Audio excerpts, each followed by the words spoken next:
How do you build trust, create a compelling narrative, and acquire users for your product in a market that's noisy, filled with copycats, and plagued by bad actors? In crypto, a lot of the products look the same from the outside. Rug pulls and vaporware have burned users, making it harder than ever to break through and earn your credibility. Right now, thousands of projects are fighting for attention, and 99% of them won't break through.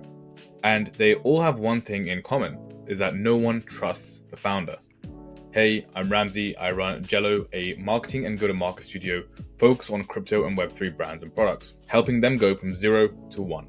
And here on this channel, we break down the strategies behind crypto marketing, narrative building, and growth that fuels the next frontier of startups.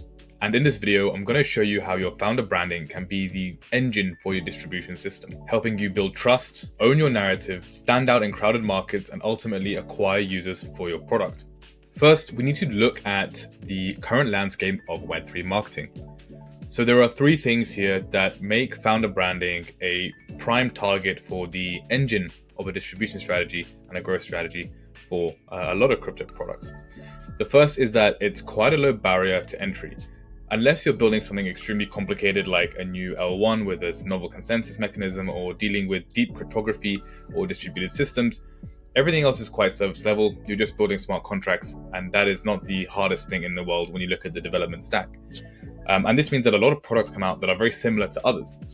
The issue with this is that the marketplace gets flooded with loads of competition very, very easily, which can also make it very hard for you to stand out in that crowd.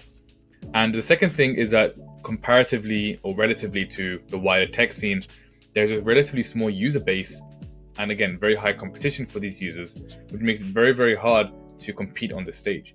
It may look like there's a lot of people using crypto, but there's a difference between using crypto when sending money and then using crypto native apps and apps that use blockchain in the background, because they're very different experiences. Sending money from one person to another is not the same as using a DEX or using a lending protocol. And because of this, you have a lot of apps competing for the same users, and also with all the botted accounts that are out there, it's very hard to discern who's a real user and who's just a bot and who's there to farm a protocol for an incentive. So relatively small user base, high competition for these users makes it very, very hard to win big in this space.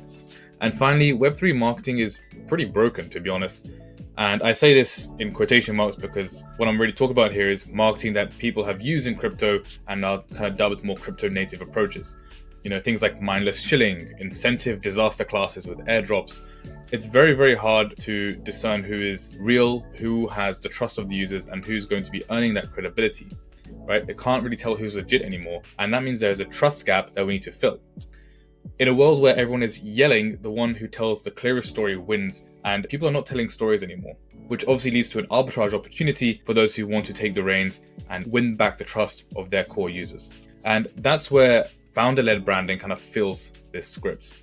So why does founder-led branding really matter? Ultimately, people buy from people. I will use a product or a service if I believe the person executing that service or building that product has my best interest in mind, but also understands my problem and how I'm feeling and the solution set better than anyone else, right? It's the same reason why clients come to us versus some of our competition, is because they feel that they can trust us enough to execute on the job that we do. And ultimately, when we do it, they know that they've taken the right choice. So where does this personal branding and founder-led marketing fit in the scope of early stage startups and in crypto? Well, there's three reasons as to why we think ultimately this is the best fit. And it comes down to, these three things here. So the first thing is that with early stage companies, the people are the narrative. The people are the story in those early days. And the reason why is because you might be at your pre-seed stage or your seed stage. You might have an MVP and your first initial users, but there's nothing much more to go off. And what the story is that the team are the right people to be building this solution, and that we believe in them to build the best solution possible. And that leads really nicely onto the second point, which is you need to show your users that you understand their market and the problem well enough to build trust with them, so that they can believe in you and help you ultimately get enough traction by using the product or sharing it with people who they might be connected with, or just sharing it with their friends, and kind of build up the brand for you on that side. So if you can show your users that you understand their problems and you build trust with them, they're more likely to use your product in the early days, even when it's not perfect. And the third reason is that it's really important that you build credibility and show differentiation. Again, you're not building in a market of one most of the time. So they're going to be competitors who are also showing their audience and the maybe crossover audience with you that they have a solution that is worthy of their time. So your founder personal branding is going to be important to show credibility as to why you should be standing above those other people, and show differentiation as to why you are different from those people. And that could be on many different levels. But ultimately, we want to show that this company has the right people to build this product, that we are the right people who understand this market and understand the problem to build trust with the audience, and ultimately build our own credibility and show our differentiation in the market, which could be flooded with other teams building for the same problem. A founder who shows up, builds in public, tells a compelling story, becomes a magnet for the right kind of attention, the attention that's going to help you scale your product and reach that next milestone, whether it's getting enough users to raise your next round or whatever it might be. So now that we understand why we need it in the first place, and we understand what it helps us achieve, we need to understand how we can even put this together. So there are 3 levers or pillars for founder-led marketing or founder-led growth. And those are the following: domain expertise, product evangelism, and personality. Let's start with domain expertise. We need to show that you know your stuff. Share ideas, share trends, share your own analysis on your own market, share news, and share your own personal takes. Don't just retweet or post what other people are posting. Post original thoughts, think critically, and show them that you're your own person with your own views on the market and the problem that you're working within. This is what builds trust. You don't want to be some copy-pasta account. You need to show that you're your own unique person who has his own ideas and worldview on this problem that really builds conviction with others. An example could be if you're a founder in DeFi, you could be sharing views on token design and incentive structures or the world of finance as a whole. This could be really compelling for showing that your users that you're putting your thought into the product and you know that you have some level of critical thinking behind the products that you're building. The second thing is looking at product evangelism. So when it comes to product evangelism, we need to explain what we're building and why it matters. We need to make sure that people understand in a non-shilling way how this fits in with the wider world. Think about educational threads, live demos, breakdowns of the product, comparisons, and more. And we can compound our domain authority with the product story to have a more multiplicative effect. Again, once people understand how deep our domain expertise is and they see how we talk about our product, it has like a compounding effect on the story behind that product, instead of just mindlessly shilling it and just begging people to have a look. It's the fact that we're showing our product off, also showing our competence as a person, which makes it really powerful. And finally, the most important part, arguably, is the personality. People follow people that they can relate to. And if they can't relate to them, maybe they can learn from them or they find it fun to follow them. That's why these intern accounts and these shitposting accounts get so much traction, because it's just fun to follow them, right? We all know about Kobe, who has this amazingly huge following now. Amazing trader, showed off all his insights in the last couple cycles, and now you kind of see him sharply retweeting and commenting on different posts, showing off his personality, and people really love that. And that's just one example. There's many people on Twitter who have great personalities, who are great founders, and together they make their profiles so much more compelling because you can tell this is a real person, they're a real human, and obviously they have got a smart brain on their heads, and they've got a strong mission that they're following. So show the human behind the brand, right? Gym selfies, pets, travels, memes. Get involved with controversial stuff if you have to. This is the sticky part of the brand. It's who you are and not just what you say. But even if you nail these 3, there's one thing that's going to 10 times your reach, and we'll get to that in a minute. So those are the 3 main pillars for your founder personal branding content strategy, which you can use across different platforms like Twitter, LinkedIn, YouTube, TikTok, whatever have you. But the most important thing is that you have balance between these things, right? You have domain expertise to show that you're the right person to be solving this problem. You have the product evangelism because ultimately you're building distribution for a reason. You don't want a big following to have an ego boost. You want to have a big following and a strong engagement with that following because you want to push your product to those people. So that's why you want to talk about the product as well. And obviously personality to keep people sticky, show that we are our own person and that we have an exciting life and it's worth following us. And obviously exciting life doesn't have to be flashy cars and all that stuff, but just something that shows that we're human, that we can relate to. And ultimately, people want to follow strong personalities too. Now, once we have these nailed, we have to look at our supporting pillars. Firstly, narrative and ownership. We need to answer why now and why us in all our marketing for any product. And this needs to be answered through our founder personal branding too. So we want to build a story that people buy into. And this is really important. So as a founder, you're not only telling your personal branding story, but you're also telling the story of your product through that. The second thing is engagement. External engagement and internal engagement are the two buckets of engagement that we look at. For example, external engagement could be replying to others, commenting on trends, jumping into threads, and doing all these types of things that reach outside of our own profile to find other people and reach different audiences. Internal engagement refers to nurturing in replies on your own posts, starting real conversations with your followers, maybe in your Discord or Telegram, or wherever you're holding your community channels, and essentially nurturing what we have versus reaching out to others. And finally, looking at brand versus shill. We're not trying to shill our products here. This is not the point.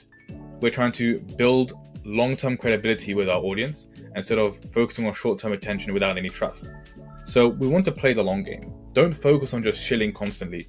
It's a balance between showing off your product and also building the story and the narrative behind that, building the brand behind that product too. So with all these pillars together, we have a lot of information and a good base for actually putting this founder-led branding strategy together. So actually what I've done is I've put together a step-by-step guide on how to fulfill this completely. So here is the founder brand roadmap. The first thing is you need to understand your audience and your product. This is something that I refer to as fundamental context. If you watch many of my videos, I repeat this numerous times. It's basically understanding who we're building for and what the hell are we building. Without this, nothing works, right? You'll never really be able to build a true funnel for your product if you don't understand who you're trying to speak to and what you're trying to speak to them about. So be clear on who you serve and be clear on the product or how you're going to frame the product to that audience. The second thing is defining our worldview and our brand thesis. Now, this is part of our positioning and differentiating ourselves. As a founder, you're trying to solve a problem. And usually you'll have your own distinct view on this problem, and hence why you're going to solve it in a particular way and not use an existing solution. And it's important that people understand this. If people don't understand your worldview and your brand thesis and how you're coming at this problem, it's very hard to separate yourselves from other builders building the same thing or similar and adjacent products. So your brand thesis and your worldview are ultimately things that are going to be underpinning the core of this content strategy and how you come across talking about the problem and the product itself. Once you've defined your worldview and your brand thesis, you can then go on to building out your content strategy.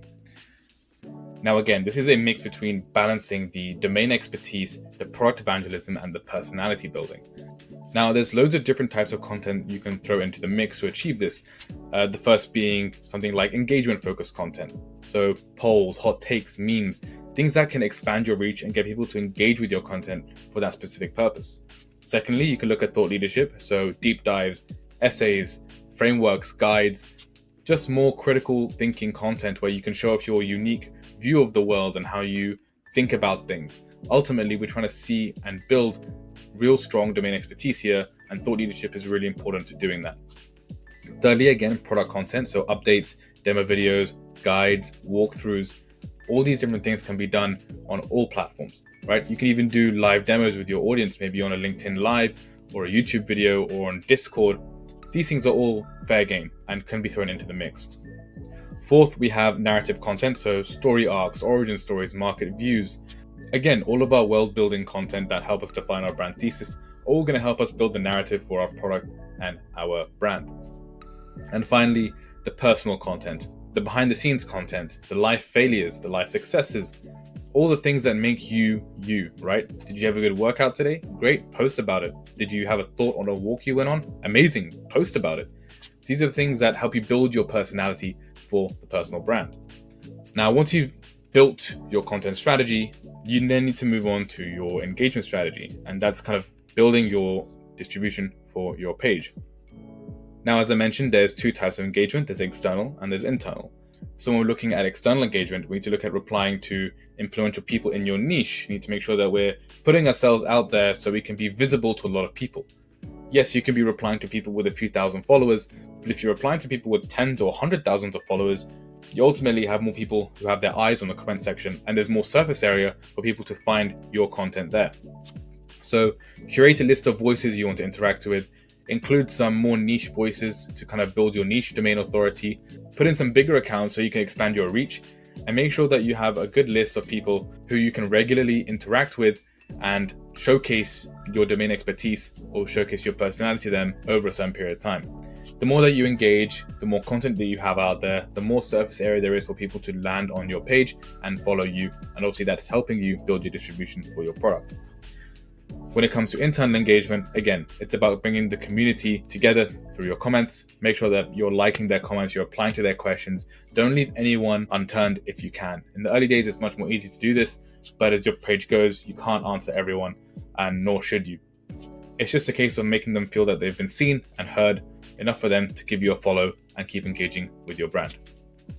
And then you reach the end of the road, and it's time to iterate and go again. Analyze what's working, scrap what's not. As a personal story, I've been creating content for the last 2 years, on and off, on TikTok, LinkedIn, Twitter, YouTube. There have been things that have worked, which we've pushed. There have been things that haven't worked, which we've cut. And this is a continuous cycle of iteration. This is never going to be a one and done process. Even our processes within building YouTube videos, building out this channel is changing every single week. So it's not a case of just getting it done once and executing. It's a case of analyzing what's working, what people are resonating with, who's resonating with what, and figuring out how we can scale certain things and what we need to cut in order to make sure that we achieve our goals. There's a really nice quote which I try to live by as much as I can when dealing with anything entrepreneurial, and that is ready, fire, aim. Get ready with an initial idea, with initial strategy, with initial product, get it out there, see what the feedback is, and then readjust and aim for the next shot. Ready, fire, aim for the rest of the time. Again, you have enough shots on goal, you're eventually going to score. Now, ultimately, crypto is a people-first game. Your brand as a founder or as a team is a distribution engine, and we need to make sure that we're building that up in order to give our product the best platform to reach the right people or as many people as possible. Domain expertise, product education, and personality together build trust that you're the right founder to be building this product, and trust helps drive distribution, and distribution drives everything else. So if you want help building your narrative and executing a founder-led marketing strategy that drives growth, feel free to reach out to us at Jello through the links in the description below. And as ever, if you liked the video, found it valuable, feel free to give it a like, comment, and subscribe, and share it with your friends, and we'll see you in the next one.